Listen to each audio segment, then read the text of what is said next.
महिलांना पगारी मासिक रजा मिळावी यासाठी केलेली याचिका सुप्रीम कोर्टानं फेटाळली आहे।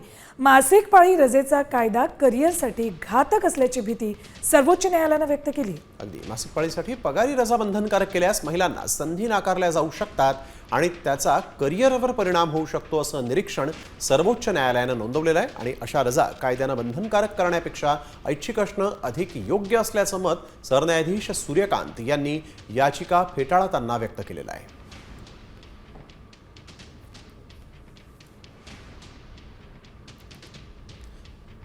तर मासिक पाळीसाठी पगारी रजा देणं म्हणजे महिलांच्या भवितव्यासाठी अर्थात त्यांच्या करिअरसाठी हे घातक आहे असं मत सुप्रीम कोर्टानं नोंदवलेलं आहे, असं निरीक्षण सुप्रीम कोर्टानं नोंदवलंय। याबाबत ऐच्छिक निर्णय असावा असंही सरन्यायाधीश सूर्यकांत यांनी म्हटलंय।